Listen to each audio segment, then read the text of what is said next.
Buenas. Bueno, le voy a sacar el sonido del teléfono que no lo saqué.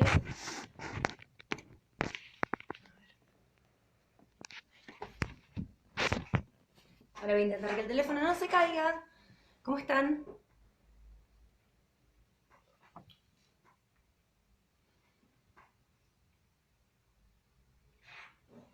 Bien, ahí van ingresando.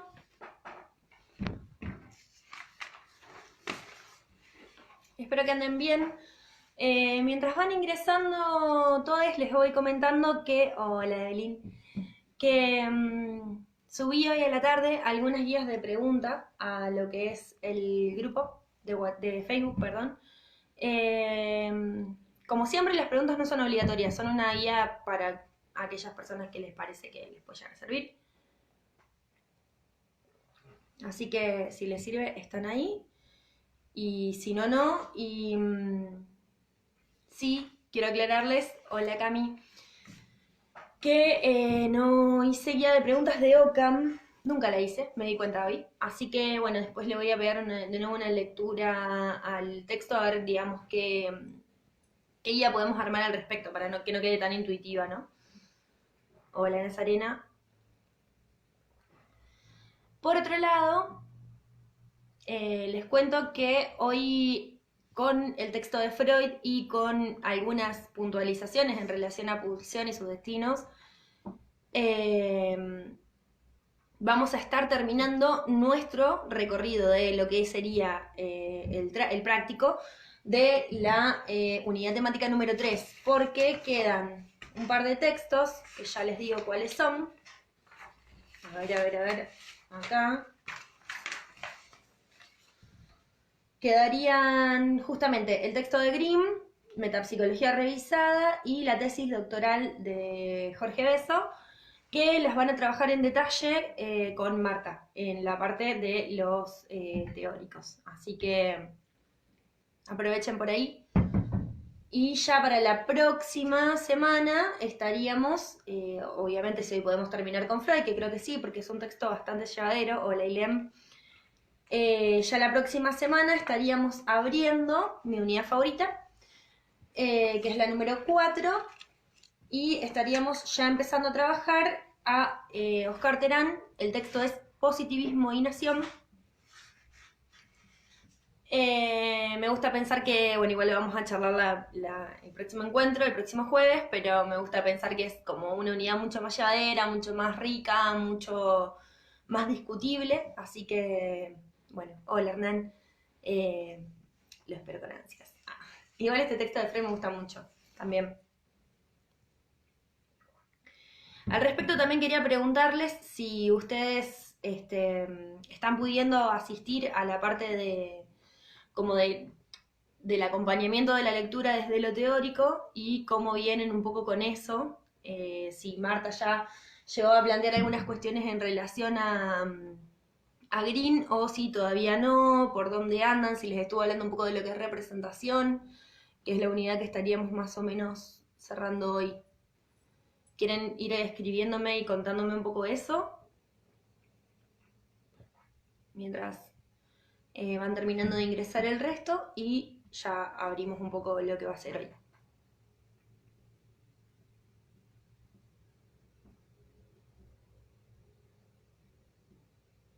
Pero che, nadie me habla. Cuéntenme si Marta ya llegó a Green, si todavía no, así también vemos. ¿Por qué les estoy preguntando esto? Porque si no parece como, ay, bueno, van al teórico de Marta, no van, rechusma. No, en realidad lo estoy planteando porque justamente Grimm, que lo van a dar con Marta, lo que plantea es una revisión de la parte metapsicológica freudiana, puntualmente en relación a la tópica pulsional, o haciendo mucho eje en la tópica pulsional para trabajar las representaciones. Entonces, ¿qué sucede? Sucede que Green habla de la primera y de la segunda tópica freudiana con mucha soltura, como si ustedes lo conocieran, ¿no? Cuestión que doy un poco por sentado que no es así, porque al menos hasta donde sé, en segundo año trabajan la primer tópica freudiana, que tiene que ver con pulsiones sexuales y pulsiones narcisistas en relación a pulsión, cuyo anudamiento principal justamente es pulsión y sus destinos, y la primer tópica yoica freudiana, o la primer tópica del yo freudiana, que es consciente, preconsciente e inconsciente, donde la conciencia y el yo coinciden.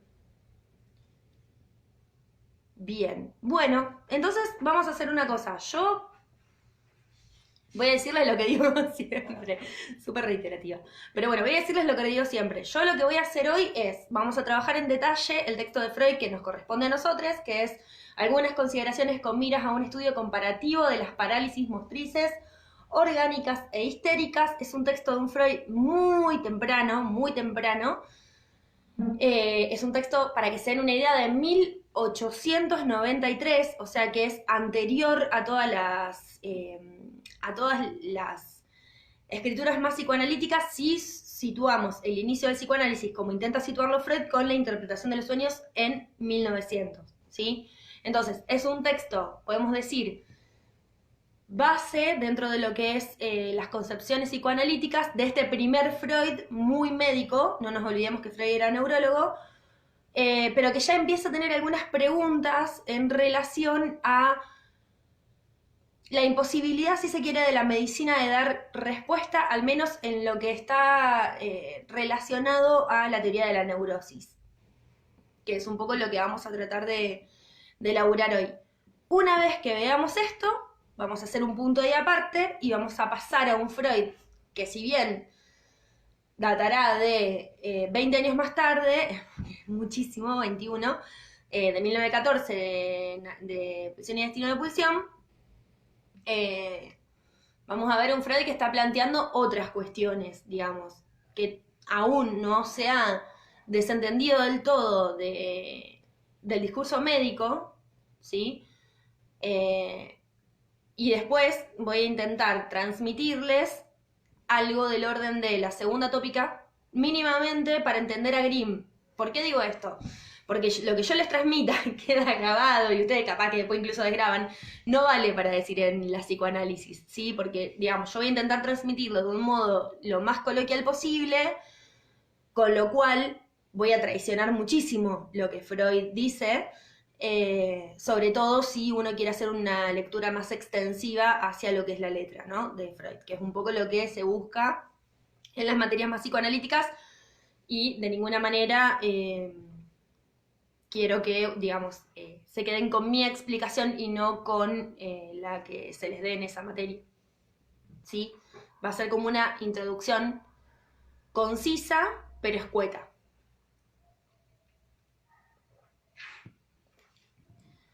Bueno, ¿podés acompañarnos con algo de lo que se da en teoría para ayudarnos a entender? ¿En qué teoría, Silvia?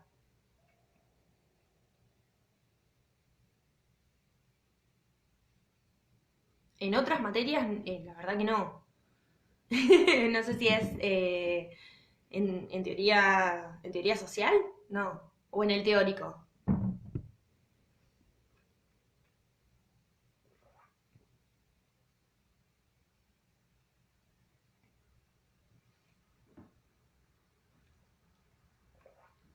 Bueno. Ah, en el teórico. En realidad con Marta venimos, a ver, nosotros dimos a Hume, pero tengan en cuenta que lo dan conmigo, que yo trato que sea lo más cercano a ustedes. No soy filósofa, no vengo del palo de la filosofía, y Marta la tiene mucho más clara que yo. O sea, lo único que no vamos a ver nosotros, que no vamos a ver y que lo van a ver exclusivamente con Marta, es Metapsicología revisada de André Grimm y los capítulos de la tesis doctoral de Besso, que hablan de representación, pero desde la lógica que propone André Grimm y otro autor que es Gayle de Goffet. Por lo tanto, digamos, eso se los va a explicar mucho mejor Marta. Obviamente ustedes siempre tienen a disposición las clases de consulta. Vieron que ahora, con todo esto de que se vienen, si se vienen o no se vienen las mesas y toda esta cuestión que hay al respecto, nos encontramos con que, bueno, hay que ver qué onda. Entonces, si bien yo voy a tener mis horarios de consulta disponibles para todos aquellas y aquellos que lo necesiten, desde luego que si no entienden algo de los teóricos, se lo pueden consultar a Marta, y si no le entienden a Marta o no le quieren preguntar a Marta o les da vergüenza o lo que fuere, también me lo pueden preguntar a mí. Yo lo que sí, permítanme abrir, ni siquiera es un paraguas, es una carpa o una sombrilla. Yo no la tengo tan clara como Marta de ninguna manera, o sea, la verdad es que ella es muy clara explicándolo, pero si les sirve lo que yo les digo, acordamos un horario de consulta y evacuamos las dudas que tengan. Bueno, me tomo este mate y arrancamos. Yo les decía que este texto de Freud es de 1893. En realidad también hay una cuestión en relación a las fechas. Vieron que siempre es como medio complejo poder situar realmente cuándo un texto realmente aparece a la luz o no, si fue escrito antes, si fue escrito después, etc. Lo que podemos decir en relación a este texto particular es que lo podemos ubicar entre 1888, ¿sí?, y 1893. ¿Por qué? Porque este texto, particularmente de Freud, no es un texto que Freud escriba porque quiere escribir, sino que es un trabajo que le encarga Charcot. Voy a contextualizar un poquito. Ustedes ya deben saber más o menos quién es Charcot. Charcot era uno de los referentes de la Salpêtrière, donde estudia Freud. Y tenía esta cuestión del trabajo con las histerias, o mejor dicho, con las histéricas, ¿sí? Charcot era uno de los convencidos de que la histeria estaba ligada a lo femenino, cosa que después Freud, por supuesto, va a criticar y a plantear que no es así. Y Charcot lo que proponía era que los síntomas histéricos podían reproducirse por la vía de la hipnosis, a tal punto que se podía hacer la misma sintomatología que aquejaba a la persona y esa persona no iba a estar, digamos, e incluso también Charcot lo que propone era, digamos, la remisión de esos síntomas por la vía hipnótica, y esa persona no iba a tener conciencia, ¿sí?, no iba a estar consciente de lo que estaba aconteciendo. Entonces lo que propone Charcot es que cuando se elimina la conciencia nada queda. Es decir, cuando la persona entra en una situación de trance hipnótico, nada queda. Por lo tanto, es posible realizar esta cuestión de, por la vía de la hipnosis, recrear los síntomas e incluso eliminarlos. ¿Qué sucedía? Para comprobar que lo que él estaba haciendo era realmente algo científico y que no era un acuerdo que él tenía previo con la paciente, lo que hacía Charcot era, al introducirla en el sueño hipnótico, darle una orden y decirle: cuando usted se despierte, no se va a abrir la ventana. Y cuando yo le pregunte, o cualquier persona del lugar le consulte por qué abrió la ventana, usted no va a saber por qué abrió la ventana. Entonces, frente, digamos, en mostraciones a médicos, como en clases magistrales, se llevaba a una histérica, se le hipnotizaba, se mostraba la sintomatología, se suprimían los síntomas, se trabajaba sobre eso, mientras la persona estaba en estado hipnótico. Luego se la despertaba, y cuando se la despertaba, esta persona llevaba a cabo la orden que se le había dado, estando hipnotizada. Ahí es donde Freud ve el primer atisbo, ¿no?, de la posibilidad de que algo esté situado más allá de la conciencia. Y ojo con ese más allá, dice así que vuelvo. Ojo con ese más allá. ¿Por qué? Porque no es el mismo más allá que el más allá del principio del placer. Yo sé que ustedes no vieron ese texto, pero lo vamos a tocar más tarde. Este más allá de la conciencia significa que algo quedaba operando cuando la conciencia no estaba, vamos a decirlo, presente. Y ahí es donde podemos ubicar alguna primera cuestión en relación a el invento freudiano del inconsciente, ¿no? Entonces, ¿qué sucede? Evidentemente Freud estaba muy comprometido con estos estudios, y Charcot lo invita a realizar una comparación entre las parálisis orgánicas y las parálisis histéricas. ¿Por qué? Porque en ese momento el despliegue histérico estaba íntimamente ligado a un despliegue orgánico. ¿Sí? No nos olvidemos que la sintomatología histérica de esa época tenía que ver con cegueras, anestesias, imposibilidad de movimiento de miembros, etcétera, etcétera. Cuestiones que vamos a ver a lo largo del texto, ahora quizás en un rato más en profundidad, que no se ligaban directamente al funcionamiento del sistema nervioso. ¿Por qué digo esto? Porque es muy probable que si uno hoy quisiera hacer un estudio acerca de cómo hoy la histeria realiza su sintomatología, que sigue siendo en poner en juego el cuerpo, nos encontremos con sintomatologías mucho más sutiles. Porque, y lo va a decir Freud a lo largo del texto, y lo vamos a trabajar bien en detalle, lo que toma del cuerpo la histeria es el cuerpo en el sentido común del mismo. En ese momento, inicios del siglo XX, o quizá, mejor dicho, fines del siglo XIX, porque estábamos diciendo esto, ¿no? Que el psicoanálisis nace con el siglo XX. ¿Qué sucede? Sucede que el conocimiento médico era un conocimiento propio de ciertas castas que no circulaba entre las personas a la manera de, bueno, a ver, esto es el funcionamiento del sistema nervioso, se divide en central y en periférico, el sistema nervioso además se divide en simpático y en parasimpático, todo esto no sucedía, ¿sí? Todo esto que hoy nosotros tenemos al alcance de la mano por la vía de Google o por la vía de en años anteriores de cualquier enciclopedia no estaba al alcance de las mayorías, por lo tanto la sintomatología estaba construida desde el sentido común.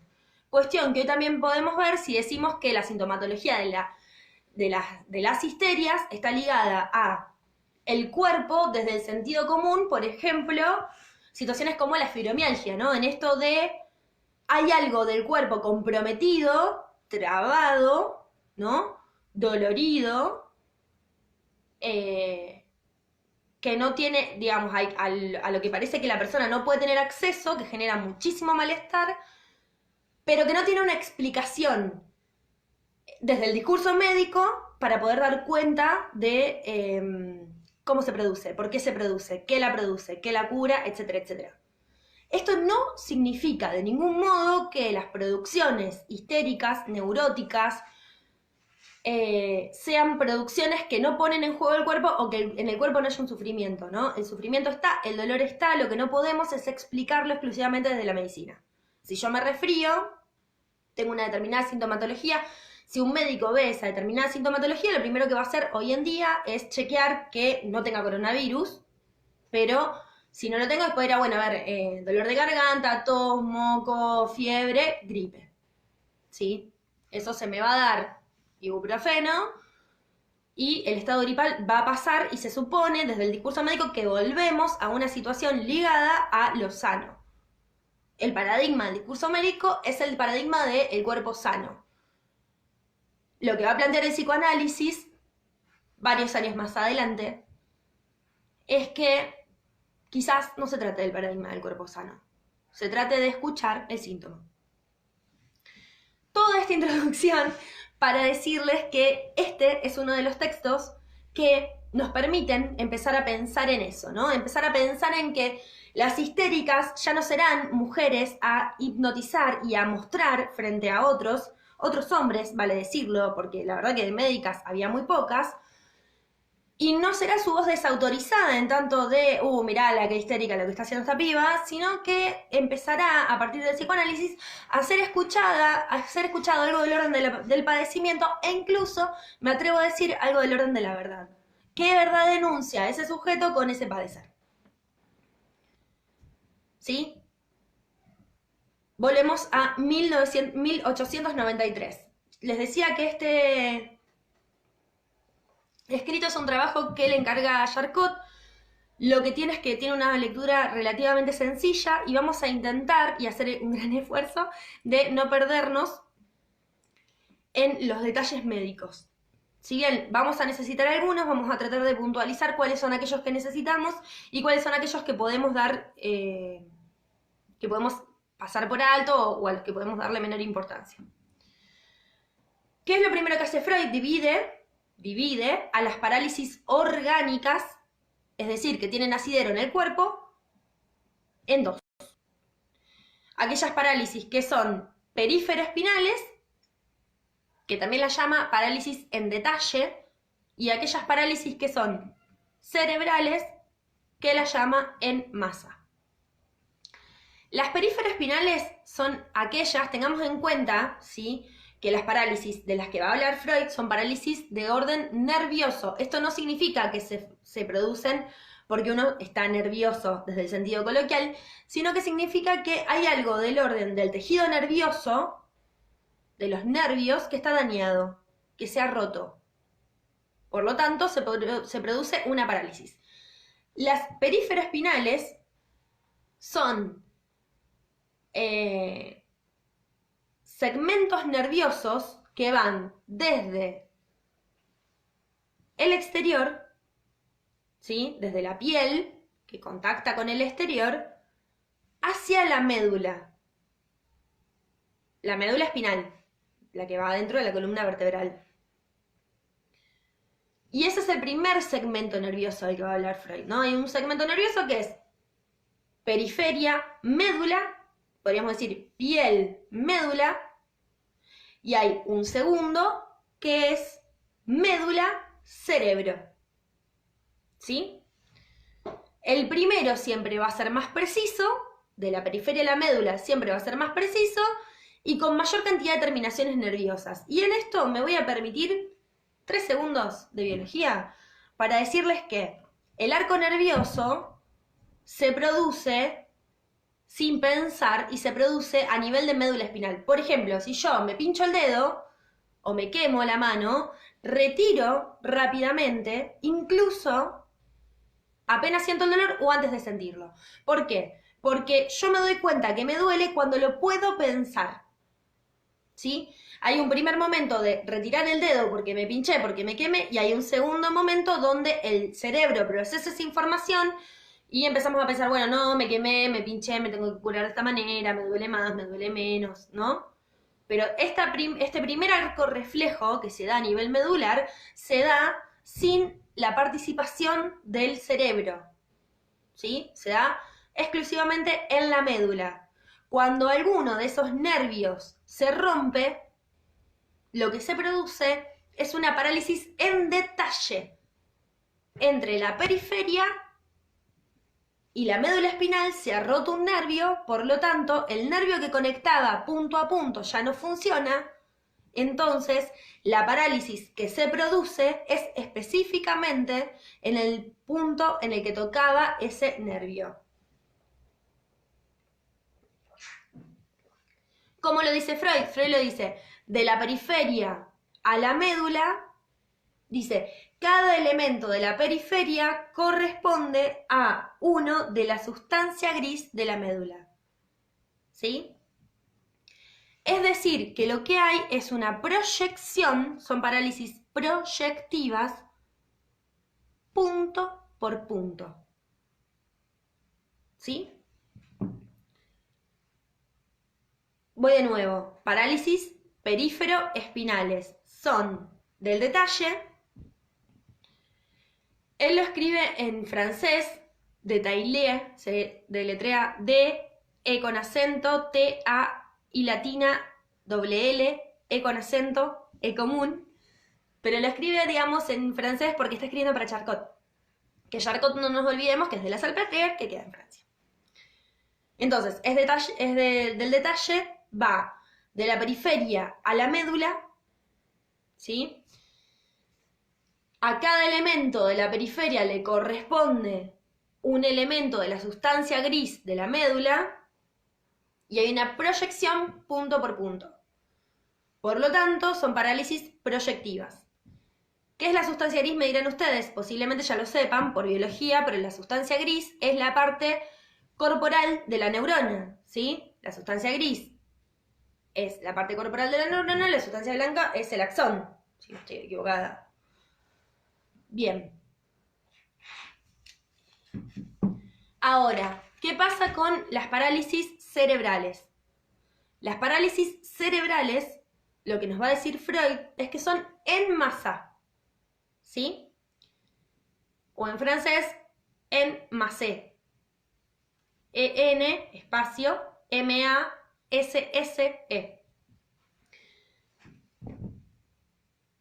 La conexión es del cerebro a la periferia, pasando por la médula, ¿sí?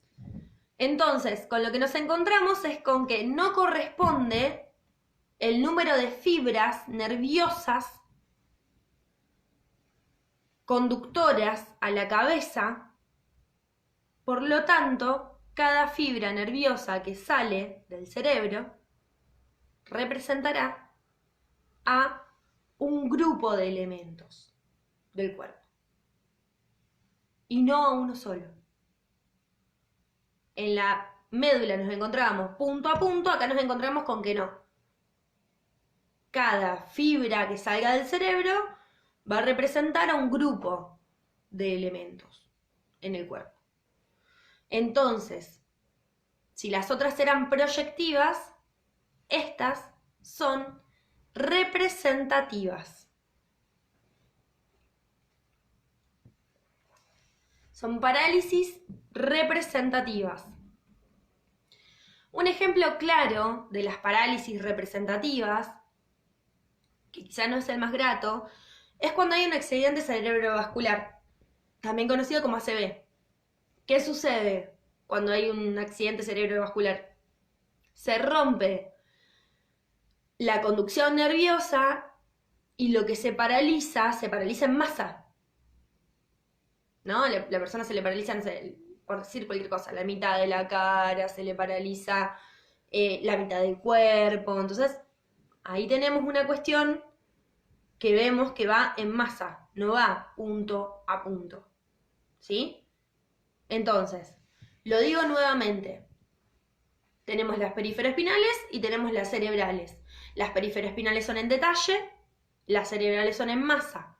Las periferoespinales van de la periferia a la médula. Hay una conexión punto a punto. ¿Sí? Las cerebrales no, van del cerebro a la periferia pasando por la médula. Entonces, cada línea nerviosa, cada fibra conductora que sale del cerebro corresponde a un grupo de receptores, de elementos del cuerpo, no a uno solo. Y las periferoespinales son proyectivas, son parálisis proyectivas, y las cerebrales son parálisis representativas o de representación. Hasta acá es lo que Freud propone en relación a la división orgánica de las parálisis, ¿no? Recuerden que el texto es algunas consideraciones con miras al estudio comparativo de las parálisis motrices, orgánicas e histéricas. Lo primero que hace es dividir las orgánicas, como les acabo de intentar explicar hasta recién. Después se pregunta por las parálisis histéricas, que vale la aclaración que eran muy comunes en esa época, muy comunes. Entonces él dice, tomando un poco las construcciones de Charcot, que las parálisis histéricas simulan, y eso lo subrayan, simulan a las parálisis, pero nunca simulan a las parálisis proyectivas, ¿no? Sino que siempre simulan a las representativas. Elisa propone si puedo dar un ejemplo de parálisis en detalle. En realidad no te sé decir porque no la tengo muy clara en biología en términos de qué pares salen de la... qué pares de nervios salen de la columna. En realidad, sinceramente, no lo tengo en claro. Pero sí lo que puedo decirte es que, por ejemplo, los pares craneales, ¿sí? Los pares nerviosos craneales, cuando se alteran, lo que se alteran son sectores de la cara, ¿sí? Yo no recuerdo bien cuántos pares craneales hay, creo que eran 10 o 12, entonces lo que termina sucediendo es eso, que uno no puede mover una parte específica de la cara, ¿sí? Y Melanie dice, profe, ¿podrías repetir desde dónde hasta dónde la conexión de las periferoespinales? Sí, las periferoespinales de la periferia, perífero, a la médula. Tengan en cuenta eso. El nombre les dice lo que son. De la periferia a la médula. ¿Por qué? Porque la médula está en la columna vertebral o en la espina dorsal, digamos. Vuelvo a las parálisis histéricas. Simulan a las parálisis, pero nunca a las periferoespinales, sino más que nada a las representativas, ¿sí? A las parálisis cerebrales. Freud se pregunta por qué. Y dice, bueno, lo primero que podemos decir es que nunca afectan a un solo músculo, ¿sí? A menos que ese músculo sea instrumento único de función. Por ejemplo, el ojo. ¿Sí? Nunca afectan a un solo músculo de nada, a menos que ese músculo sea instrumento único de función. Las cegueras tenían que ver con eso. De repente no puedo usar más el ojo. Cuando Freud dice músculo acá, también vale la aclaración que puede estar refiriéndose a un órgano, como el ojo. Lo que pasa es que generalmente entendemos que los órganos están dentro del cuerpo, por lo tanto, planteamos eso. Pero digo, cuando, no sé si ustedes vieron el caso Miss Lucy R., en la prehistoria del universo, cuando yo cursé psicología, se daba en primero. Miss Lucy tiene problemas en... A ver, su sintomatología está ligada a su nariz. Ella huele cosas que no hay. Siente olor a pastelillos quemados. Ahí podemos decir que hay un órgano único que está siendo afectado por esa... Podemos decir que es algo del orden de la parálisis, ¿sí? ¿Por qué podemos decir que es algo del orden de la parálisis? Mírenme en el berenjenal en el que me metí. Decimos que es del orden de las parálisis porque, ¿qué sucede? Sucede que está afectado el órgano, no se le permite su uso, sino que termina justamente generándose esta cuestión de que huele pastelillos quemados cuando no está ese olor en el aire, ¿sí? Entonces, las parálisis histéricas simulan a las parálisis, pero nunca a las proyectivas, sino a las representativas. Nunca afecta a un solo músculo, a no ser que ese músculo sea el encargado de llevar a cabo una función, y siempre presenta los mismos caracteres que la parálisis de representación. Siempre presenta los mismos caracteres que la parálisis de representación. Entonces Freud dice, es una parálisis de representación, ¿sí? Pero, y esto lo anotan, de una representación especial cuya característica debe ser descubierta. Es una parálisis de representación, pero de una representación especial cuya característica tiene que ser descubierta. ¿Qué significa esto?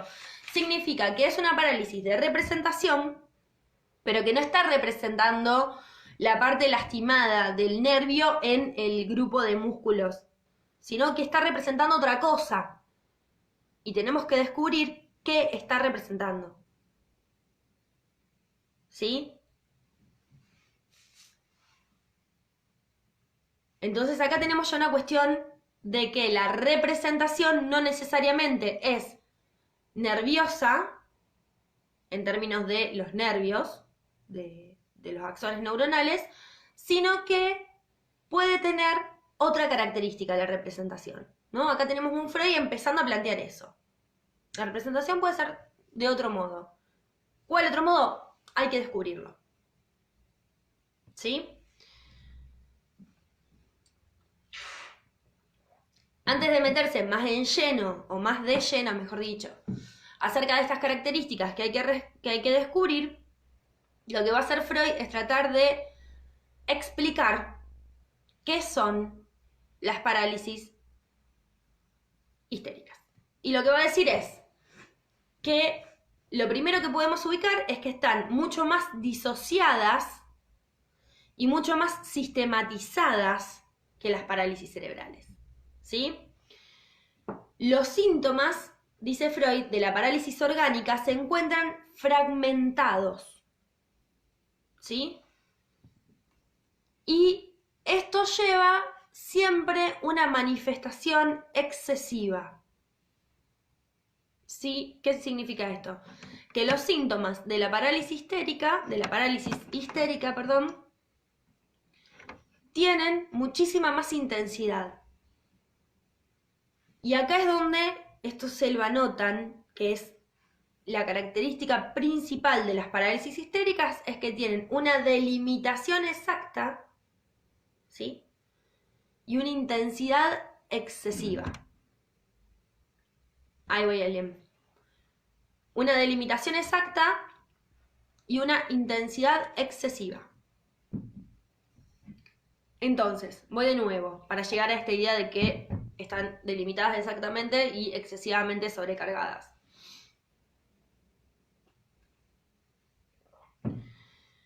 Dice así, que los síntomas de la parálisis histérica están mucho más disociados y mucho más sistematizados que las parálisis cerebrales, que aparecen como si estuvieran fragmentados, ¿no? Como si fuera un pedacito de la parálisis cerebral. Si la parálisis cerebral, supongamos, inmoviliza todo el lado derecho de la persona, en la parálisis histérica solamente se inmovilizó el brazo. Entonces uno dice, ¿pero cómo? Hay una delimitación, por eso habla de fragmentación, una delimitación exacta y una intensidad excesiva. Así que cuando alguien les acuse de intenses, les dicen que intensa es la parálisis histérica, que no hinchen los huevos, que vayan y que aprendan.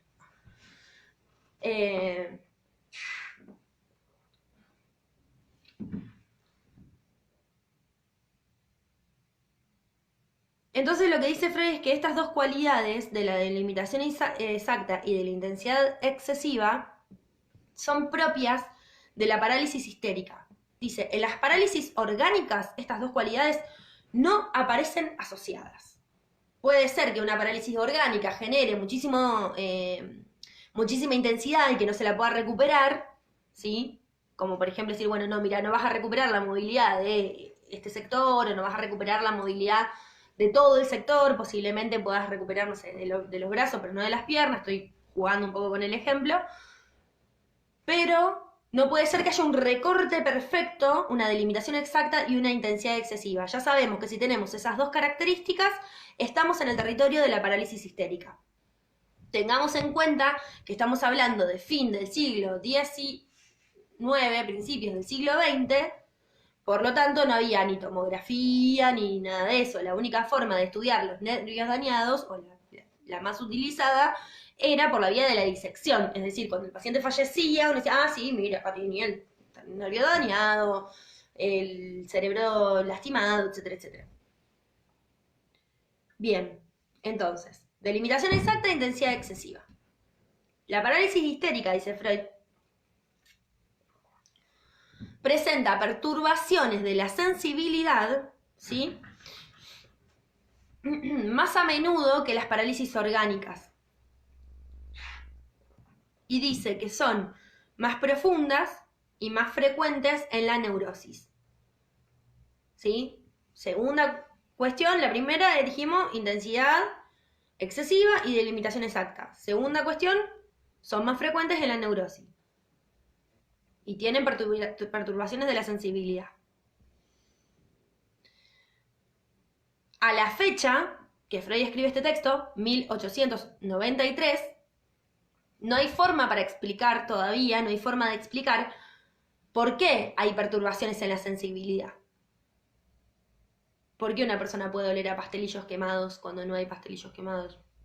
¿Por qué una persona puede quedarse ciega si el ojo funciona bien? Si la pupila se dilata, ¿cómo es que la persona se quedó ciega? Bien, tercera cuestión. Algunas formas, dice Freud, de la parálisis cerebral no se encuentran en las parálisis histéricas. Algunas formas de las parálisis cerebrales no se encuentran en las parálisis histéricas. Entonces dice Freud, ¿pero a qué se debe esto? Si supuestamente la parálisis histérica simula a la parálisis cerebral, ¿a qué se debe que no encontramos algunas formas? Y él lo que dice es que la respuesta a eso vendrá de la mano de la teoría de la neurosis. La anatomía cerebral no va a poder explicar los rasgos distintivos de la parálisis histérica. O sea que Freud ya, vieron que les decía, empieza a tomar alguna distancia con el discurso médico. Esto no lo vamos a poder explicar abriendo una cabeza. Vamos a tener que ir por la vía de la teoría de la neurosis. Otra cuestión, la teoría de la neurosis, en un ratito lo vamos a trabajar un poquito más en fino. En ese momento estaba planteada de una manera muy escueta, pero no es Freud el primero en plantearla, ya la venía planteando un poco Janet, ¿sí? Para que nos ubiquemos un poco en dónde andamos con la gente que andaba dando vuelta. Entonces, les decía que esta cuestión es que algunas formas de las parálisis cerebrales no aparecen de ninguna manera en las parálisis histéricas.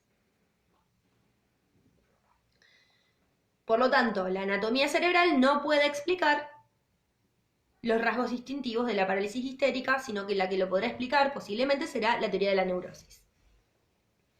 Bien, ya voy con 1, 2, 3 cuestiones. La cuarta, la naturaleza de la lesión. Esta es la que más me gusta de todas. ¿Qué es lo que dice lo que viene diciendo hasta ahora la medicina? Que en las parálisis cerebrales, la naturaleza de la lesión que llevó a cabo la lesión cerebral es totalmente secundaria. O sea, si a vos te dio una ACV, si vos te dieron un palo por la cabeza, si te caíste, si te faltó oxígeno, o sea, es secundario. ¿Por qué? Porque lo que se produce siempre es lo mismo, ¿sí? Se rompe el sistema, o sea, se rompe la conexión nerviosa, por lo tanto se produce una parálisis. ¿Cuál es, dice Freud, la naturaleza de la lesión? Fíjense que habla de lesión, ¿sí? ¿Cuál es la naturaleza de la lesión en las parálisis histéricas? Que será tan fuerte que domina la situación, ¿sí? Pero domina la situación independientemente de la localización, ¿sí? A ver, ¿qué pasa? Que hay una lesión que domina la situación, que domina la parálisis, aún sin saber la localización, la anatomía o la extensión. ¿De dónde viene esta lesión? ¿Qué está lesionado? Si no está lesionado el sistema nervioso, ¿qué se lesionó? Eso es lo que se está preguntando Freud, ¿sí? Hay una etiología de las parálisis histéricas, es decir, una forma de estudiarlas, una forma de establecer su origen. Está ligado a una lesión, pero esa lesión no está en el sistema nervioso. ¿Dónde está? Y acá vamos a hacer una pequeña diferencia que va a marcar, digamos, quizás uno de los inicios de los puntos de quiebre entre Freud y Charcot. ¿Qué es lo que dice Charcot? Un capo. Charcot lo que dice es, hay una lesión orgánica, esa lesión orgánica corresponde a una inflamación en el sistema nervioso, que no la podemos estudiar. ¿Por qué? Primero porque no había en ese momento, como les decía, tecnología suficiente para llevar a cabo el estudio de las parálisis, el estudio de los nervios. No había tomografías, no había ecografías, no estaba toda esta tecnología que hoy tenemos donde lo podemos ver en vivo. Entonces lo que decía Charcot es, hay algo que está inflamado, ¿sí? En lo cortical. Se inflamó. Cuando la persona se muere, eso se desinflamó, porque la persona se murió. Entonces cuando yo abro la cabeza y voy a ver, ya está curado. No es que está curado, ¿se entiende? Se desinflamó, ya está. Entonces, ¿qué dice Charcot? Fíjense, dice, es una lesión cortical, pero dinámica o funcional. No hay cambios en el tejido, ¿sí? Está inflamado. ¿Qué es una lesión dinámica? Se pregunta Freud. Es la que no deja huella en el cadáver, pero es orgánica. Entonces, y acá es donde Freud va a decir, guarda, si fuera así, debería compartir las características con las parálisis orgánicas. Si esto fuera así, tendríamos que tener la misma característica, pero venimos diciendo que no, que acá hay una intensidad excesiva y una delimitación exacta. Que acá hay tipos de parálisis cerebrales que no se llevan a cabo en las parálisis histéricas, y que hay perturbaciones en la sensibilidad. Entonces Freud ahí dice, bueno, yo no estoy de acuerdo con Charcot, para mí no hay una alteración funcional, para mí no hay una inflamación que después se retrotrae en el efecto post-mortem, por lo tanto no la puedo descubrir, Yo lo que creo es que la parálisis histérica está constituida por una lesión, ¿sí? Pero que esa lesión tiene que ser independiente del sistema nervioso. Que es lo que yo les decía recién. Hay una lesión, pero no está en el sistema nervioso. ¿Sí? Voy de nuevo. Hay una lesión, dice Freud, si fuera como dice Charcot, que hay una lesión dinámica, tendrían que ser iguales las parálisis histéricas y las parálisis cerebrales. Tendrían que compartir las características. Ya las diferenciamos, ya dijimos que no las comparten. Entonces yo no estoy de acuerdo con lo que dice Charcot. Yo lo que propongo, dice Freud, es que hay una lesión en las parálisis histéricas cuya naturaleza, ¿sí?, no está ligada a el sistema nervioso. Es independiente del sistema nervioso. ¿Por qué? Dice Freud. Porque la parálisis y en la histeria se comporta de una manera como si el sistema nervioso no existiera. En la parálisis histérica es como si la anatomía que sabemos los médicos, dice Freud, no existiera. ¿Cómo es posible que a una persona se le duerma un brazo y una pierna y el resto del cuerpo no? ¿Cómo es posible? ¿Qué se lesionó? ¿De qué manera? Entonces, acá es muy poético, Freud dice, la histeria es ignorante ¿de qué? De la distribución de los nervios. Entonces, la histeria toma al cuerpo desde el sentido común, desde el conocimiento popular. Dice, toma el cuerpo desde el conocimiento popular, con el nombre que llevan. Doctor, no siento nada en el brazo, no siento nada en los dedos, no siento nada en los ojos. No se va a tratar ni de la córnea, ni del metatarso, ni del cúbito y el radio, no. Se va a tratar del brazo, se va a tratar del ojo, se va a tratar de la nariz. Como le pasaba a Nao, que no sé si la vieron, si no cuando la vean les va a flashear seguro, no podía hablar en su idioma, solo podía hablar en inglés. Ella no podía hablar en su idioma natal, solo podía hablar en inglés. ¿Qué nervios se te rompe para que vos no puedas hablar en tu idioma natal y tengas que salir hablando el otro?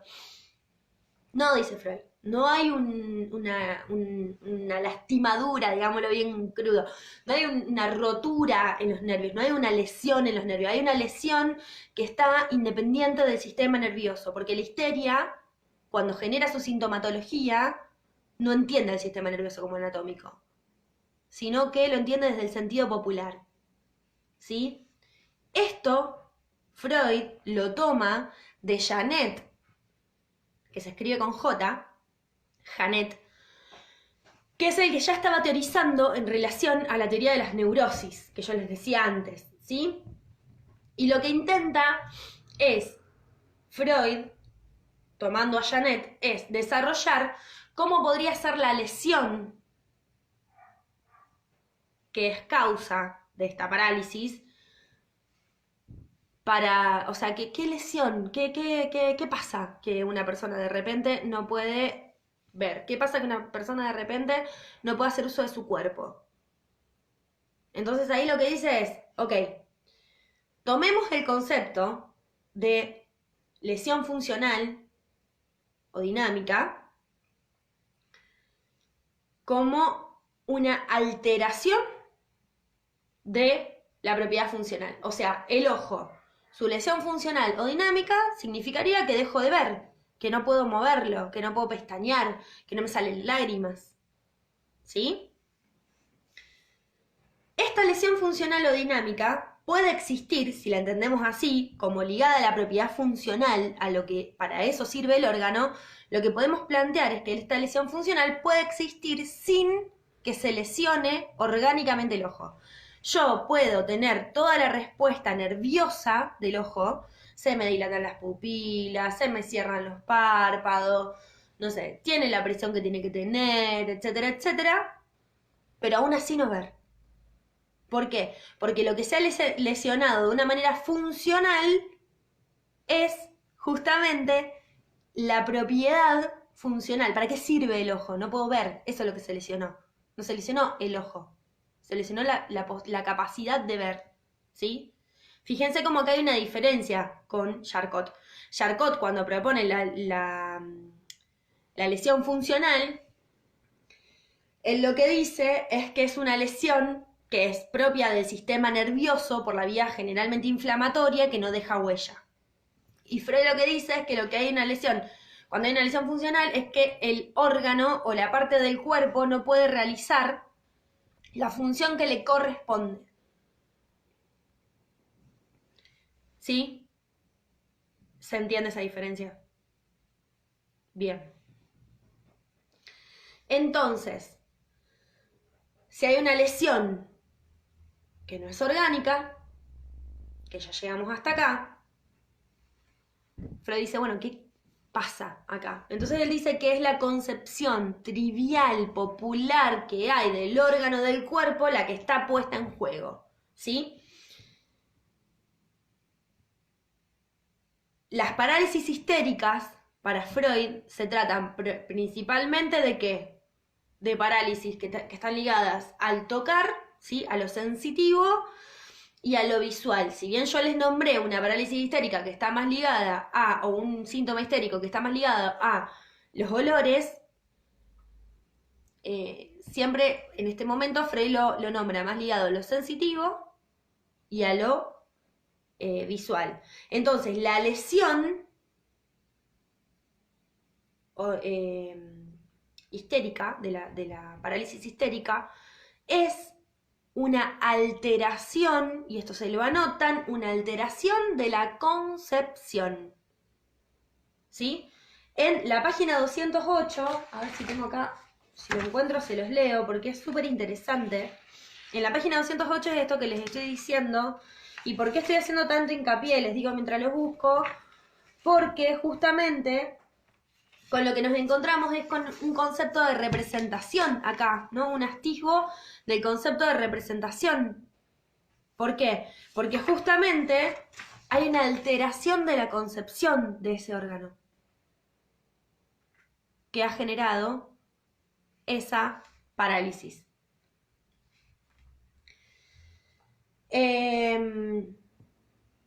Fíjense, dice,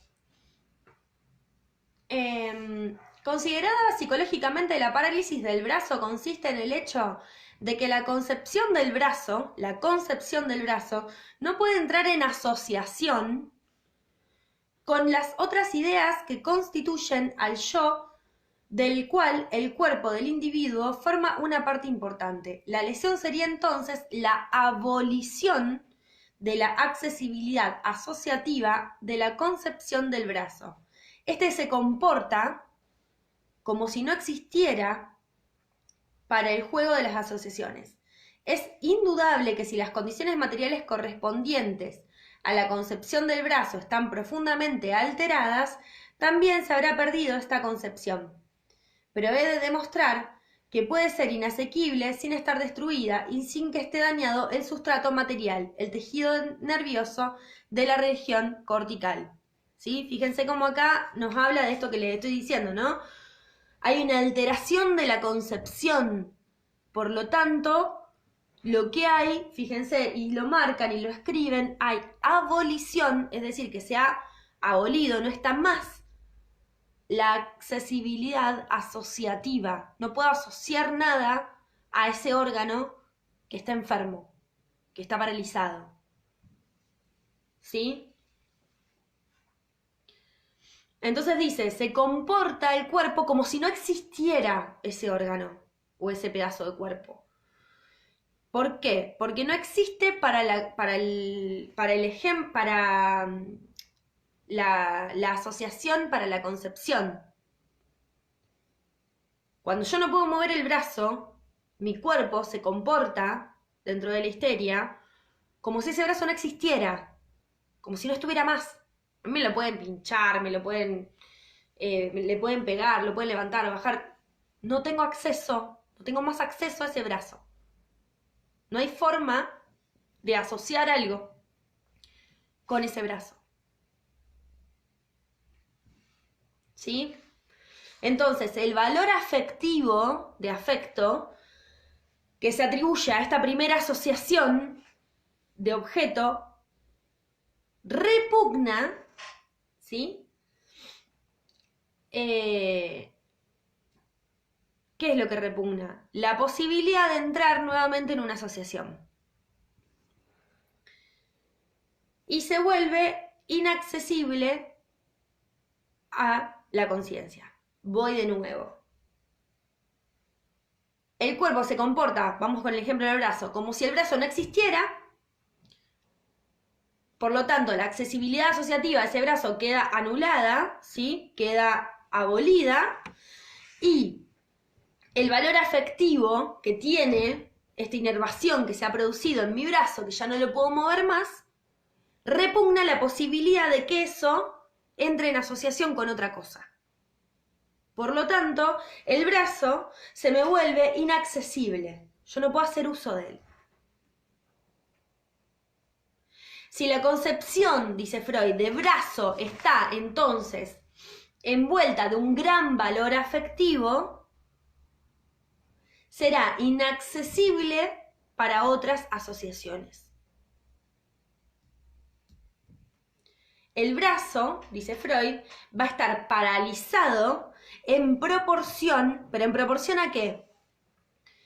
A la persistencia de ese afecto, ¿sí? A la persistencia de ese valor afectivo, o a la disminución de ese valor afectivo, por la vía de los medios psíquicos.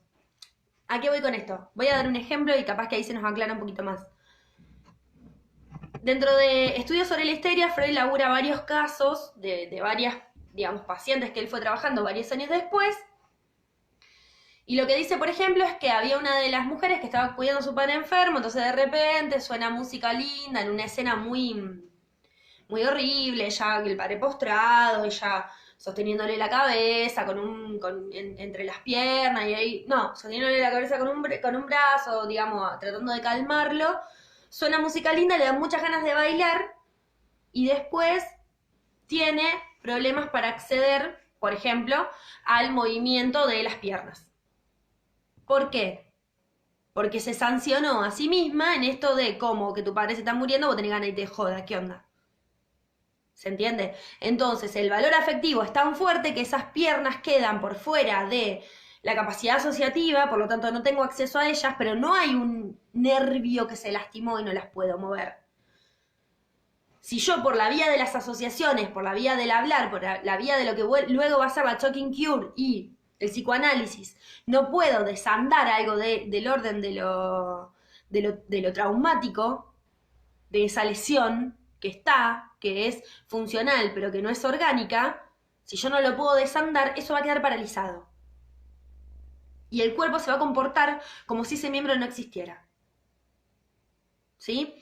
Entonces, el órgano paralizado, dice Freud, está envuelto en una asociación subconsciente, y este subconsciente, anótenlo y ténganlo en cuenta, sí tengan en cuenta que después va a ser el inconsciente, sí, no va a ser el preconsciente, provista de un gran valor afectivo, ¿sí? El órgano paralizado está envuelto en una asociación subconsciente provista de un gran valor afectivo, dice Freud. Y ese brazo se va a liberar recién cuando ese valor se pueda borrar, es decir, que la concepción de brazo está saturada en una asociación subconsciente que está ligada con un recuerdo traumático. Hay un recuerdo, un suceso, un trauma que ha producido la parálisis. Si tenemos que hablar de una lesión, decimos que sí, que hay una lesión, que de hecho Freud la propone como una lesión dinámica cuya etiología está ubicada en lo traumático. ¿Sí? En cambio, en las parálisis orgánicas, la etiología está ligada a lo nervioso, a lo anatómico. Acá está ligada a lo traumático. Entonces, suceso traumático. Ese suceso traumático tiene un gran valor afectivo, ¿sí? Tiene un gran valor afectivo. El yo se libra de ese valor afectivo colocándolo en una reacción motriz, dice Freud. Suceso con un gran valor afectivo, el yo se defiende, se libra de ese valor afectivo colocándolo en una reacción motriz.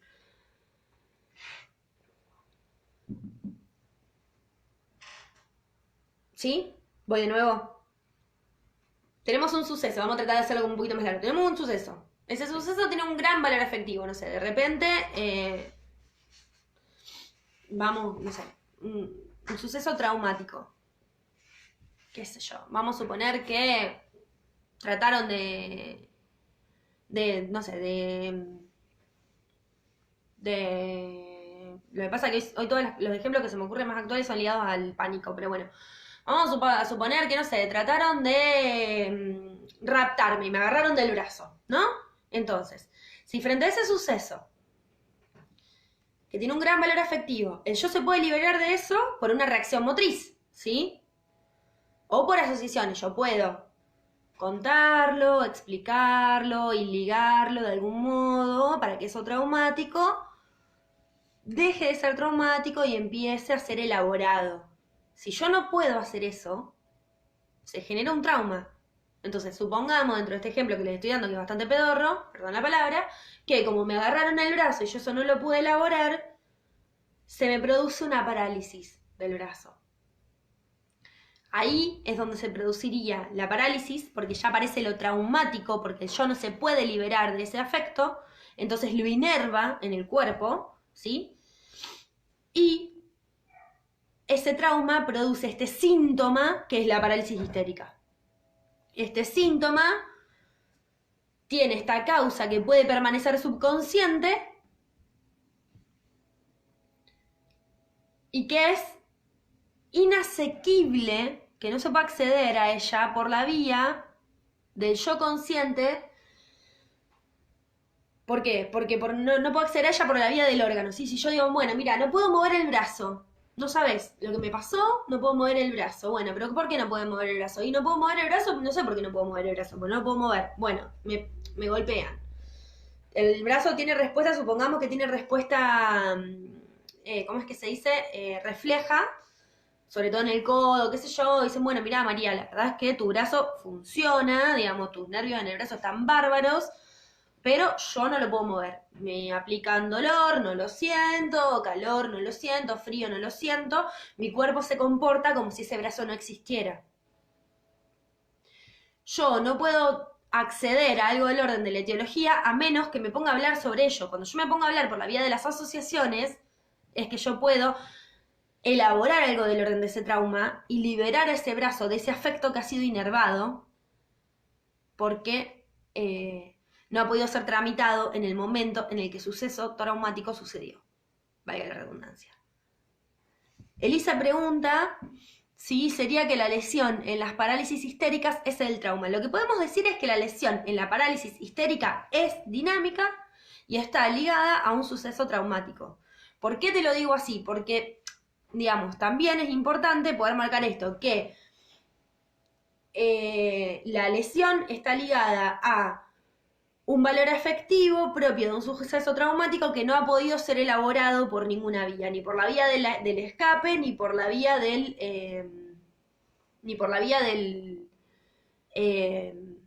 perdón, me trabé, ni por la vía del escape, ni por la vía de la elaboración, ¿sí? De la charla, de las asociaciones.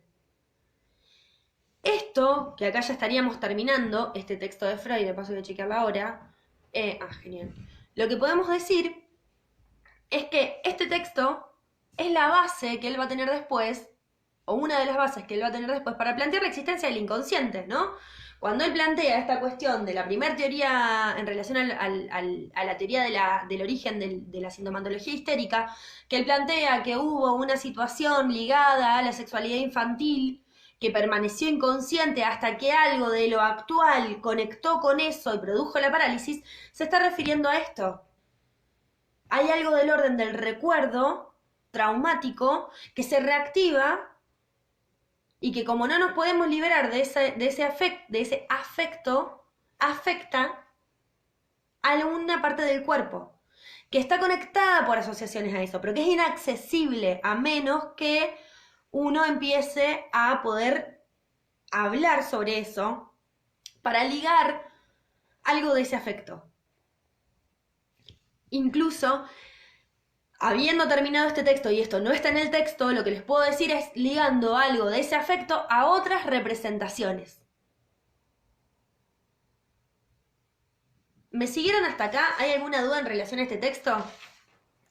Me preguntan mientras, o me dicen que está todo bien, mientras yo voy viendo lo de empezar a presentar algunas cuestiones en relación a pulsión.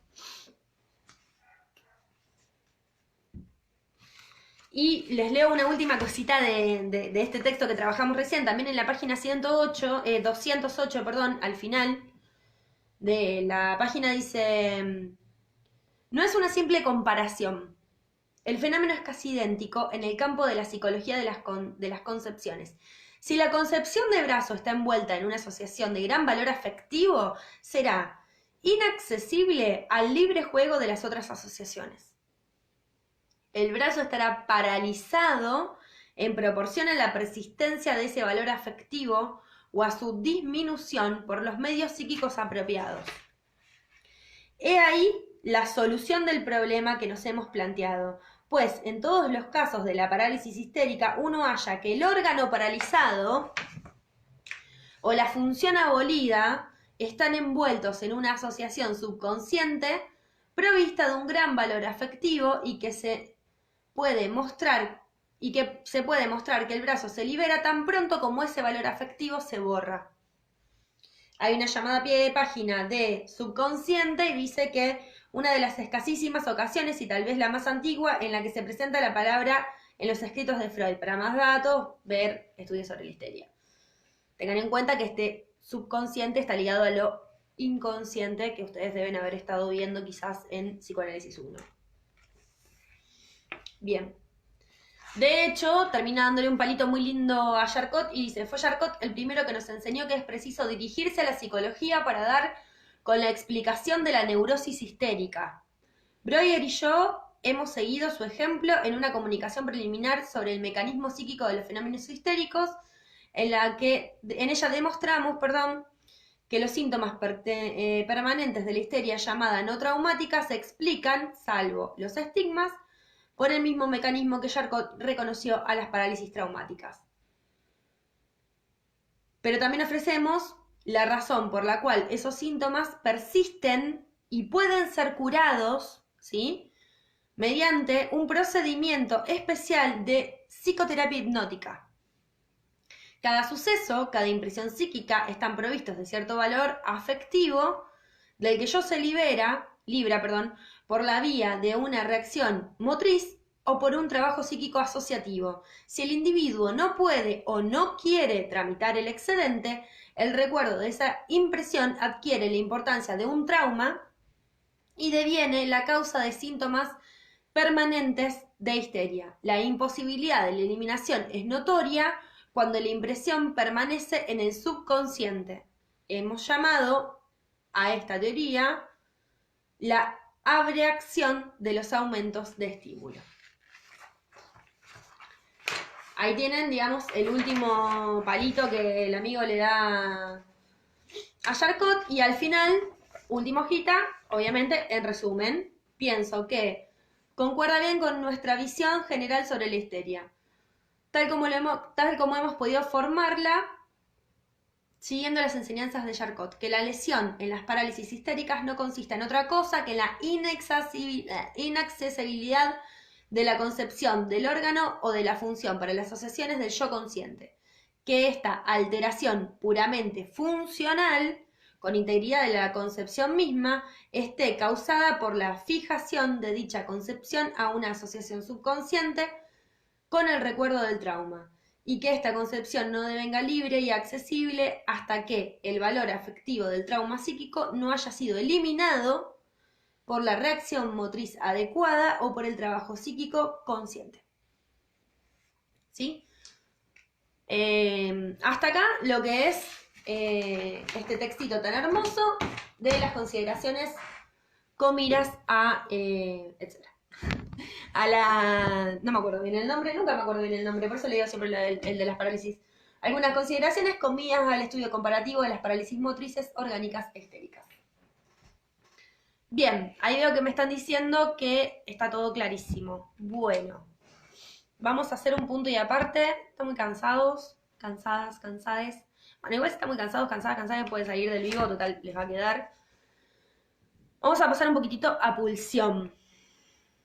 Pregunta, y ustedes me dirán, ¿vieron el texto en psicoanálisis ya o todavía no? Pulsión y destinos de pulsión, ¿lo han visto? Espero que sí.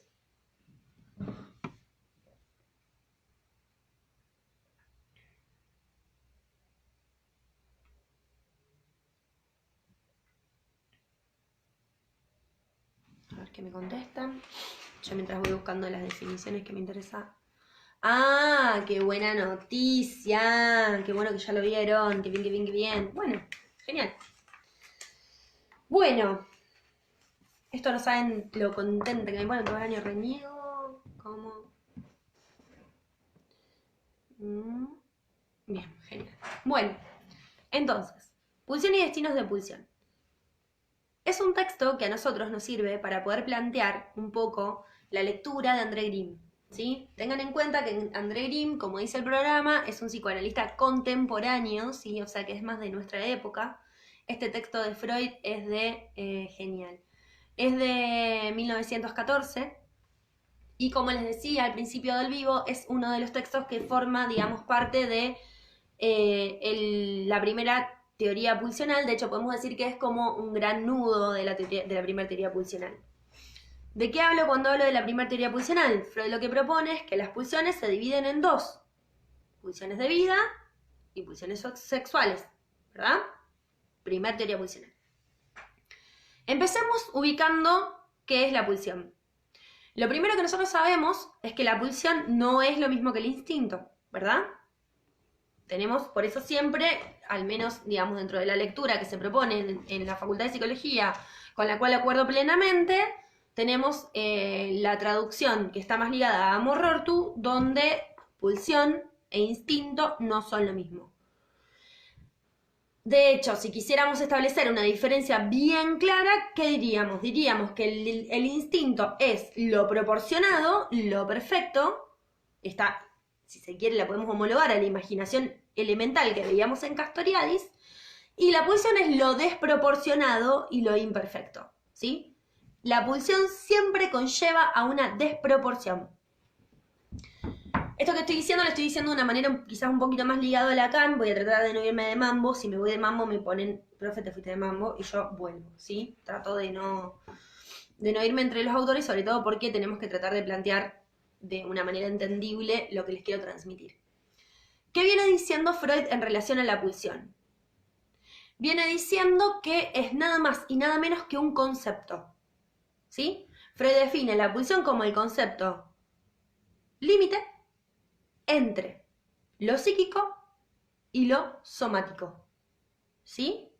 Concepto límite entre lo psíquico y lo somático.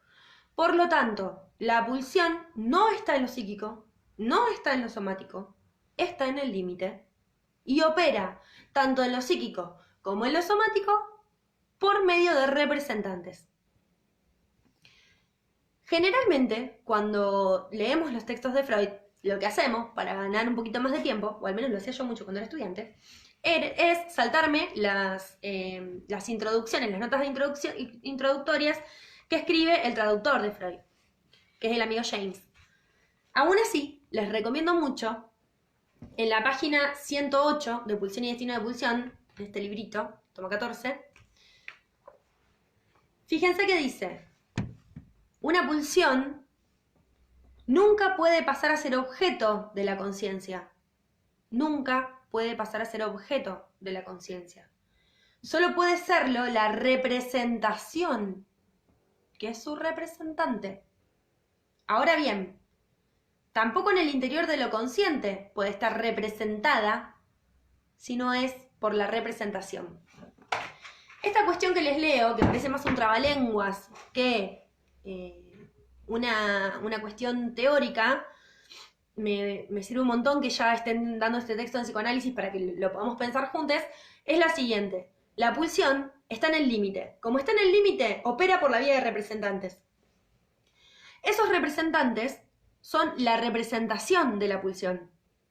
Pero yo no puedo medir la pulsión, no puedo estudiarla y no puedo decir acá se ve la pulsión. Lo que se ve es el representante de la representación de la pulsión.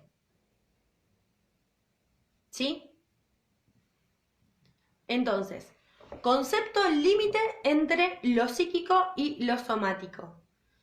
¿Qué otra cuestión nos interesa del texto? Y me dicen si necesitan que reveamos algo de lo que acabo de decir. ¿Qué otra cuestión necesitamos ver del texto en relación a pulsión y destinos de pulsión? Bueno, veamos un momento cuáles son los elementos de esta pulsión, que Freud los nombra muy bien, y dice que tenemos el esfuerzo, que también lo conocemos como Drang. Tenemos la meta, que también la conocemos como Ziel, con Z. El objeto, que también se conoce como Object, con KT al final. Y la fuente, también conocida como Quelle, Quelllle. Sí, ahora vamos a ver los destinos, vamos con los elementos. Ahí vamos con los destinos del fin. Los elementos de la pulsión, entonces, el esfuerzo es la primera cuestión que podemos tomar para diferenciar la pulsión de el instinto. Porque el esfuerzo, fíjense que dice Freud, el esfuerzo de una pulsión se entiende su factor motor, la suma de fuerza o la medida de exigencia de trabajo que ella representa. Este carácter esforzante es una propiedad universal de todas las pulsiones y aún de su esencia misma, que no es lo mismo que la meta, ¿sí? El esfuerzo tiene que ver con el hecho de que hay algo que empuja y que exige una fuerza al aparato psíquico para poder llevarse a cabo. Y lo que podemos decir es que el esfuerzo de la pulsión es constante. ¿Sí? Hay un esfuerzo que es constante. La pulsión constantemente empuja, empuja, empuja. Y como es constante, y como entre meta y objeto, que la meta es aquello con lo que se satisface, ¿sí?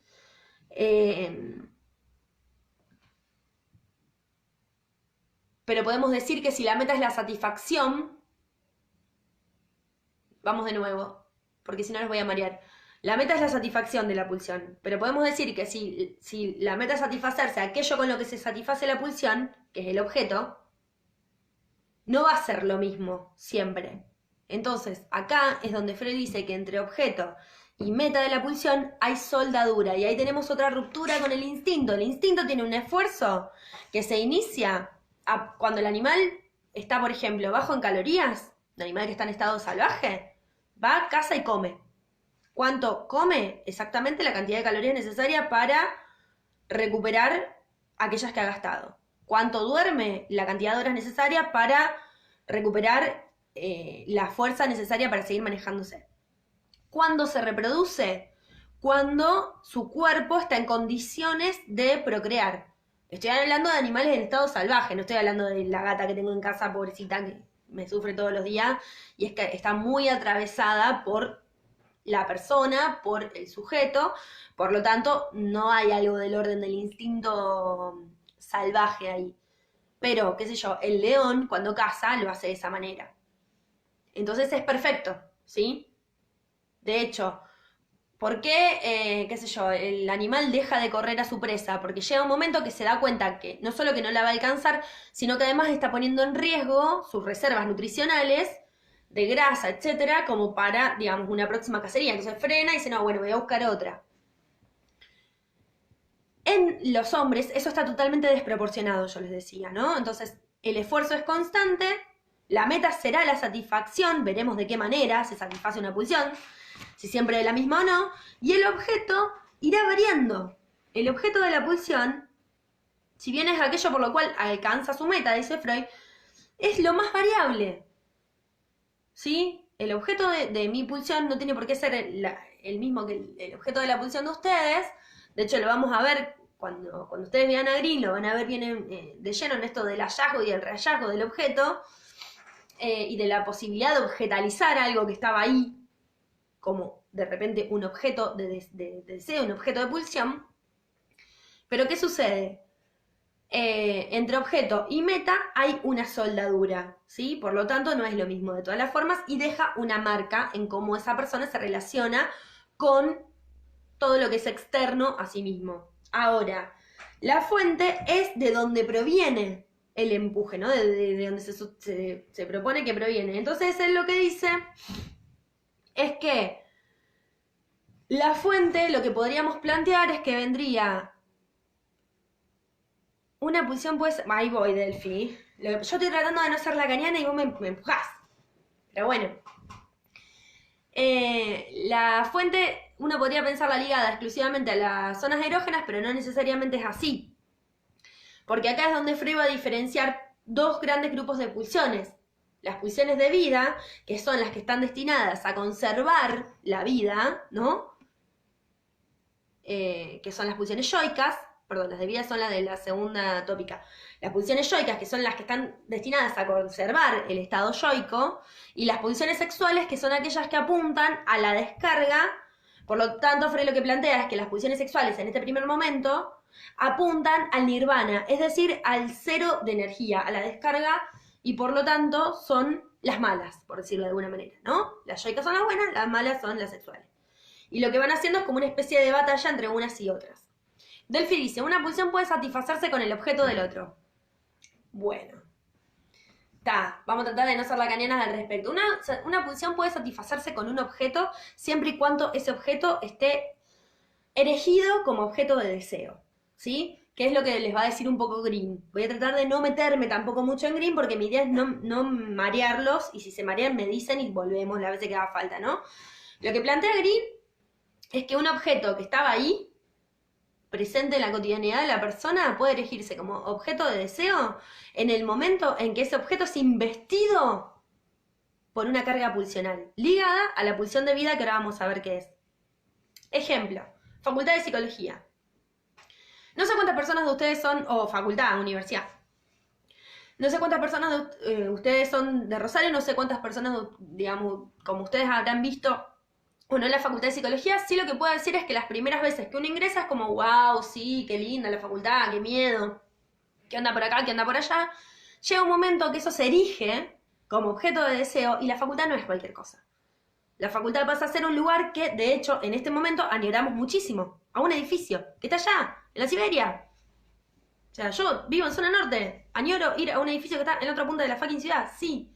¿Por qué lo añoro? Porque está elegido como objeto de deseo. De tal magnitud está en mi vida elegido como objeto de deseo que nunca me fui. O sea, me puse a estudiar, me recibí, hice la inscripción, empecé a dar clase. Hola, ¿te podés ir? No, no me puedo ir porque está elegido como objeto de deseo.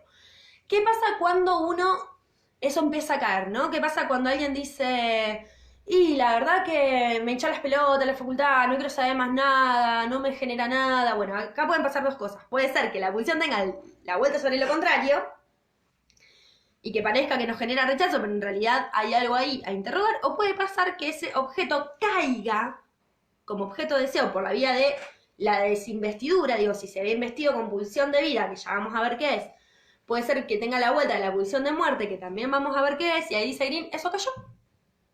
El objeto material sigue siendo el mismo. Pero, ¿qué pasa? Que ahora ya no significa para el sujeto. Bueno, el sujeto lo ha hecho caer como objeto de deseo.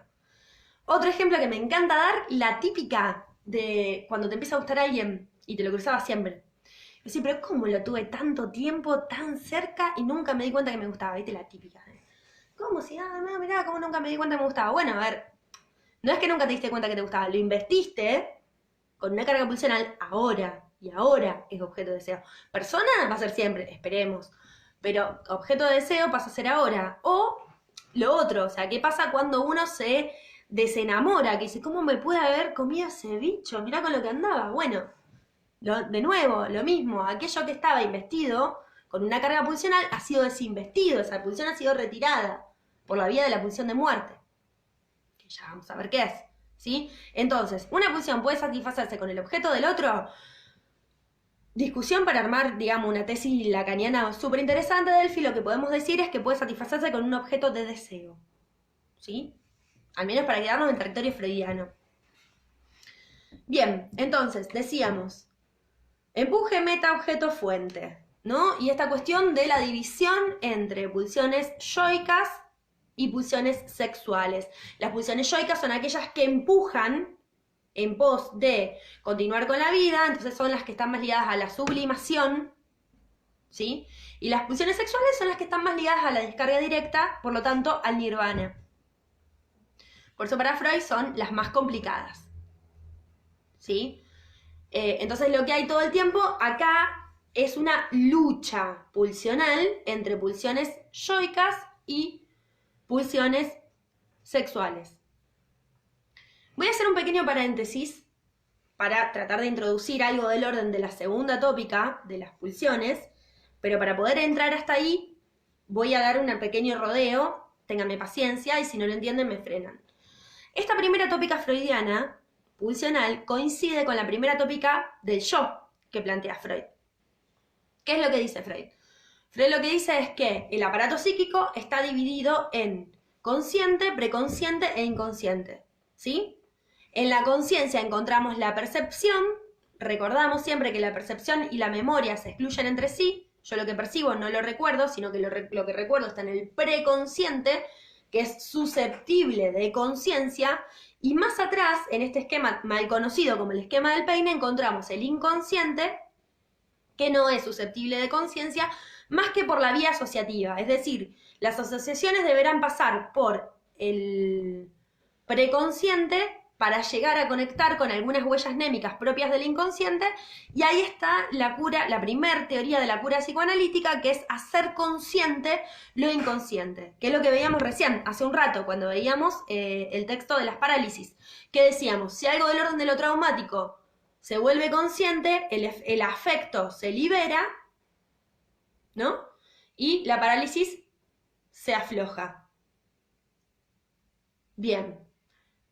¿Qué pasa? Freud venía re bien, acá podría haber cerrado y haber dicho, listo, quedamos así, pero se da cuenta de que esta primer tópica tenía algo que no andaba del todo. ¿Por qué? Porque lo primero que empieza a notar es que si el yo está en la parte de la conciencia, y cuando hablamos de represión decimos que el representante es reprimido, pero el monto de afecto queda sobrevolando hasta asociarse con otro representante, ¿quién reprime? Si el inconsciente no llega a la conciencia, si el preconsciente solamente es memoria, ¿quién reprime? Entonces Freud dice, no, bueno, el que reprime es el yo. Pero si el yo reprime y yo no me estoy dando cuenta que reprimí hasta que se produce una formación del inconsciente que me anuncia, ¿no? Esta represión secundaria que me anuncia que hay algo que reprimí porque no recuerdo, porque tengo un sueño, porque me olvido una palabra, porque tengo un lapsus, porque hago un chiste, ahí Freud dice, bueno, a ver, si hay una parte del yo que es inconsciente, esta primer tópica que yo había planteado, de consciente, preconsciente, inconsciente, no será adecuada. Entonces la reformula y plantea la segunda tópica freudiana, que la van a ver bien en fino el año que viene cuando vean Psicoanálisis 2 y se la van a explicar súper mega bien, así que no lo tomen al pie lo que les voy a decir, que está dividida en yo, ello y super yo. No cometamos el error de pensar que alguno de estos tres, yo, ello y super yo, son homologables a consciente, preconsciente e inconsciente, ¿sí? Lo que va a plantear es que el ello es la sede de las pulsiones y el dueño de toda la energía. Pero que como el ello coincide con algo del orden del inconsciente, porque el ello no es consciente, el ello, como tiene pulsiones y tiene el empuje de las pulsiones, quiere. No tiene ni jota de idea qué es lo que quiere, pero quiere. Entonces, el yo, que no tiene energía propia, porque la energía la tiene el ello, que es la sede de las pulsiones, lo que va a intentar es ofrecerle al ello satisfacciones sustitutivas por la vía de la sublimación, por la vía del desplazamiento, por la vía de la condensación. Satisfacciones sustitutivas para utilizar esa energía para llevar a cabo su laburo, como yo, ¿no? Y el super yo se va a erigir como heredero del complejo de Edipo y como vocero del ideal. El super yo va a tener el ideal del yo. ¿Se acuerdan cuando veían narcisismo? Que planteaban un narcisismo primario de un yo ideal y un narcisismo secundario de ideal del yo, y planteábamos que es un ideal a alcanzar, que es inalcanzable porque sería una vuelta a este narcisismo primario. Bueno, ese ideal del yo lo agarra el super yo como si fuera un título. Y con eso todo el tiempo machaca y critica al yo. Es una instancia criticadora que en el dibujo que Freud hace de la segunda tópica freudiana de yo y super yo, lo coloca como un casquete al costadito del dibujo y como una cuestión auditiva. ¿Vieron el bichito ese que te agarra a la noche cuando te va a dormir y te dice lo gusano que sos, lo poco que serví y lo mal que está haciendo todo? Bueno, ese no es la voz de la conciencia, es el super yo.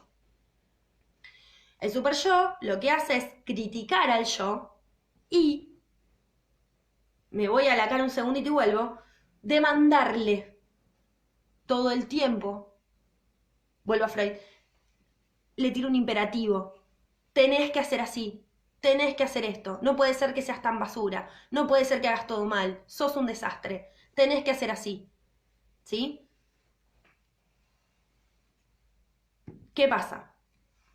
Podemos decir después, volviendo a irme un segundo a Lacan, que el imperativo del super yo es goza, y después si quieren en una clase de consulta hablamos de la diferencia entre el goce y el placer, ahora no nos compete, pero bueno, ¿no? Tenemos esta cuestión donde hay un yo que hay una parte que es consciente, que tiene acceso a la memoria, que hay una parte que es inconsciente, que es la que reprime y que es la que negocia, ¿sí?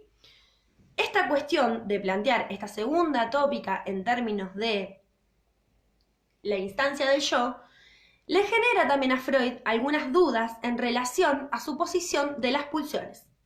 Porque es lo que venía planteando en la primera, y ahí ahí termino el rodeo y vuelvo a las pulsiones, es lo que había planteado, como les decía, en la primera tópica pulsional, que era que las pulsiones se dividen en pulsiones yoicas, ¿sí? Y pulsiones sexuales. Las pulsiones yoicas son las buenas, las sexuales son las malas. Entonces lo que hay todo el tiempo es un choque entre las pulsiones. ¿Hay satisfacciones de las pulsiones sexuales? Me dirán ustedes si no, o sea, obviamente que las hay.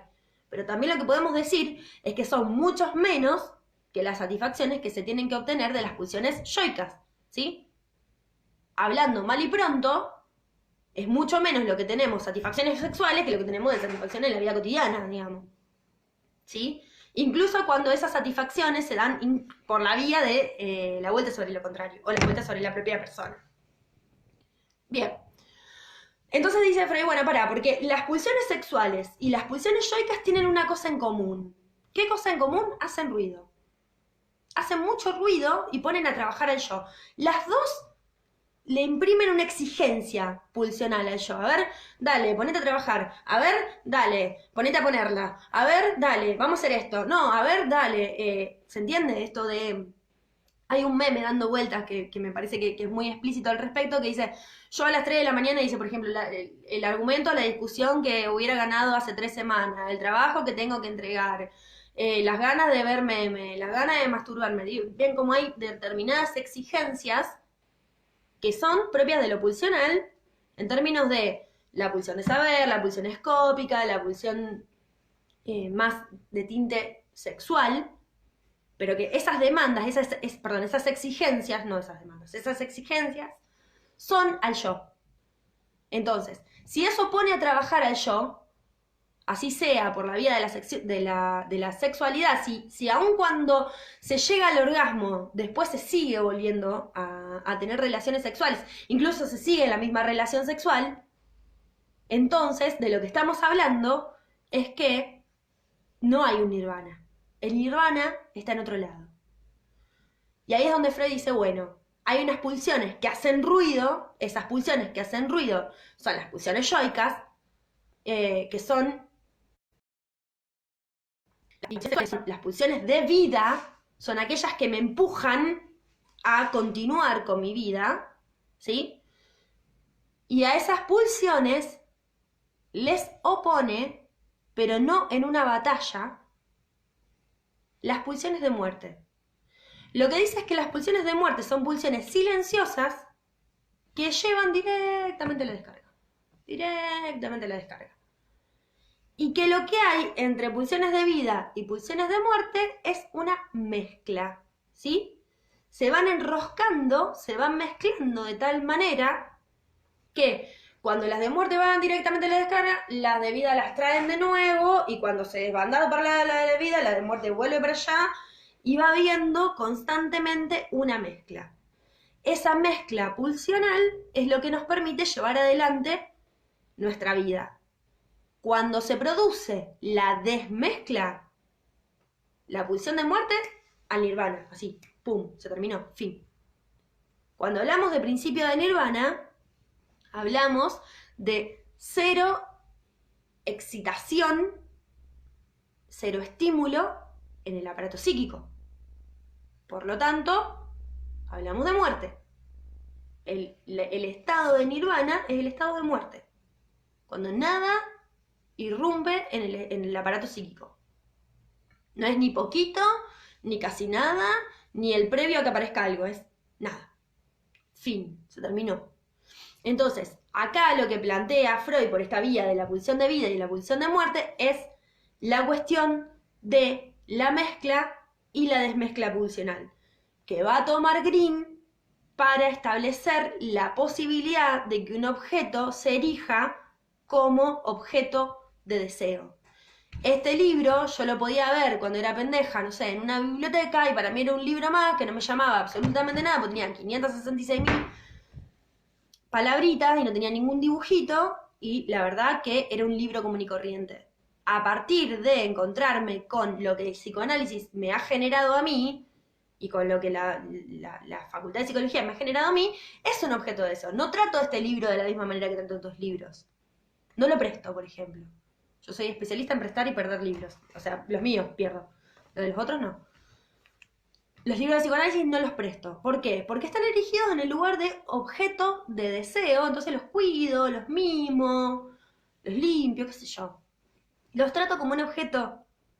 Ahora, si yo me desencantara, y elijo esa palabra a propósito, del psicoanálisis, me desenganchara, dijera, no, la verdad que me hinché los huevos, me quiero dedicar, qué sé yo, no sé, me quiero dedicar a la economía, y ya está, esto me parece una pelotudez, no sirve para nada, el psicoanálisis es una bosta, ni siquiera una bosta porque ahí sería un objeto libidinal, al menos eso es lo que nos dice Freud cuando nos habla en 3 ensayos, el psicoanálisis es una basura, que haya caído como objeto, ahí es donde ese objeto que estaba investido con pulsión de vida pasa a ser desinvestido por la vía de la pulsión de muerte y queda como un objeto que ha caído.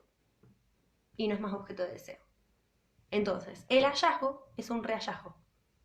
¿Sí? Cuando yo hablo de objeto de deseo y que he hallado un objeto, no sabes, encontré a la persona de mi sueño. Ah, mira, ¿qué onda? ¿Descubriste América? No, me lo crucé 300.000 veces, pero ahora me di cuenta que me gusta. No, no es que te diste cuenta que te gusta, te empezó a gustar, porque se erigió como objeto de deseo. ¿Sí?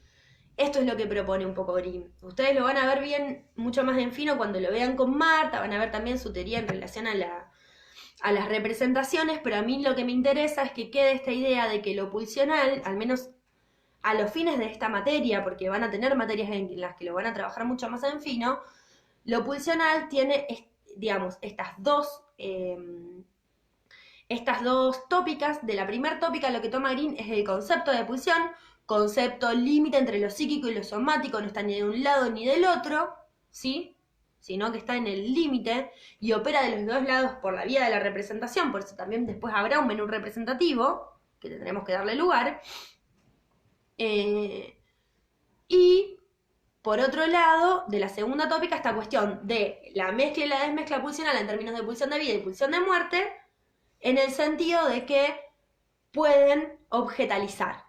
Ahora, esto yo se los estoy tirando muy por arriba, lo van a ver mucho más en fino con Marta.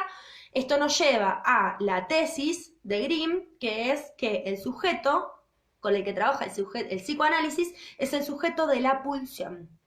Lo que plantea es que la pulsión es un concepto del psicoanálisis que ha sido muy poco valorizada, que fue muy importante en Freud, que de hecho, digamos, es uno de los ejes fundamentales de su construcción en relación al psicoanálisis, y lo que propone Grimm es como una vuelta a la pulsión desde su teoría. ¿Sí?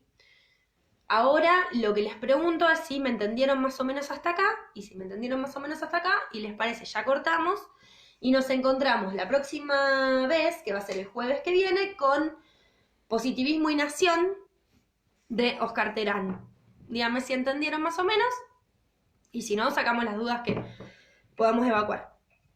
Me agarro hipo. Perdón.